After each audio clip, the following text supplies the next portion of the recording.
მიდგომა, ის მიდგომა, რომელიც ვენეციის კომისიას აქვს და ის მიდგომა, რომელიც ჩადებული იყო თავისი არხში ევროკავშირის კომისიის რეკომენდაციებში ერთმანეთს ეწინააღმდეგება.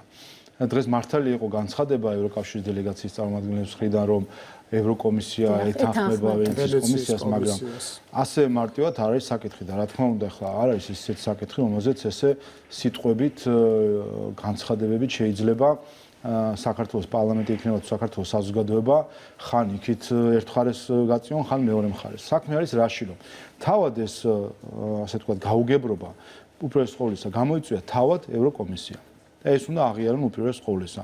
იმ ჩანაწერით, რომელიც ეხება დეოლიგარქიზაციას, რომელიც საქართველოსთან მიმართებით, როდესაც ჩვენ ვკითხულობდით, რა არის ამაში ნაგულისხმობები, ვერავის ვერ ამბობდა, მაგრამ იყო გააჩინა ბუნდოვანება, ამ ბუნდოვანებას მოჰყვა შემდეგ ევროპარლამენტის რეზოლუციები, სხვა ევროპარლამენტარის განცხადებები, სადაც შემდეგ ევროკომისიის წარმომადგენლები გვეუბნებოდნენ, ჩვენ პასუხისმგებლობას არ ვიღებთ ამ განცხადებებზე, ისინი არიან პოლიტიკოსები და ამბობენ, რაღაც გვარებს ასახელებენ, ასე ვთქვათ, ოლიგარქების და ასე შემდეგ.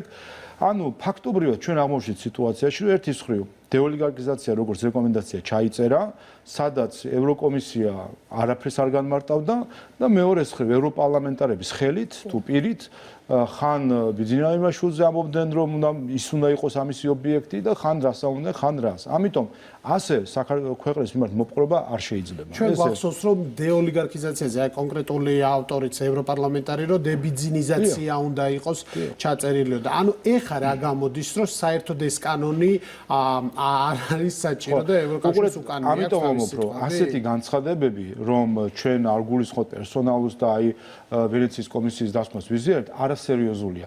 მაშინ, როდესაც თავად ევროპარლამენტის წარმომადგენლები აკეთებენ ზუსტად ასეთ განცხადებებს, დებიძინიზაცია და ასე შემდეგ, კეთილი ინებავს მათ შორის ევროკომისიამ თუ ევროკავშირის წარმომადგენლებმა საქართველოში დელეგაციამ გაემიჯნონ მაშინ ამ განცხადებებს. თქვან, რომ ისინი არ ეთანხმებიან ასეთ მიდგომებს, ემიჯნებიან ამ განცხადებებს და ემიჯნებიან პერსონალურ მიდგომებს, მაგრამ ასე სიტყვებით თამაში, რომ თან არც უნდათ რომ ევროპარლამენტარზე რაღაც ზედმეტი სიტყვა თქვან, ძვირი სიტყვა თქვან და თან ამავე დროს მეორე თქვა სისტემურ მიდგომას თითქოს უჭერენ მხარს, ასე არ გამოვა.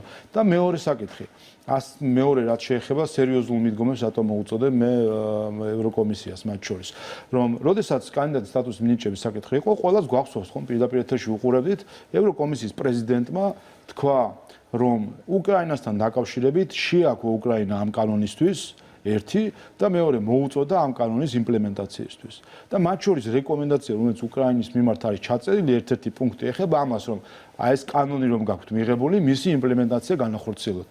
და ეს კანონი არ არის ჩვენთან რაც მეორე მოსმენით მივიღეთ გუშინ და ეხლა იყო ეს არჩევანი. უკრაინულ კანონზე აქცენტის ამიტომ ჩვენ ვითხოვთ კეთილსინდისიერ მიდგომას საქართველოს მიმართ და სამართლიან მიდგომას საქართველოს მიმართ.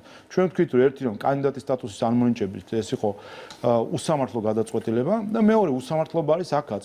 როგორ გამოდისო თუ კი უკრაინას ეუბნებიან, რომ კანონი სწორია, მიიღე, სხვათა შორის უკრაინასთან დაკავშირებით დასკვნა დაიდო ეხლა იგივე დასკვნა არის სიტყვასიტყვით, ხო, ანუ იმიტომ ერთი და იგივე კანონს ეხება. ხო, იგივე დასკვნა არის, აი ვნახოთ უკრაინა გააუქმებს თუ არა ამ კანონს და ევროკავშირი მოსთხოვს თუ არა ამ კანონის გაუქმებას.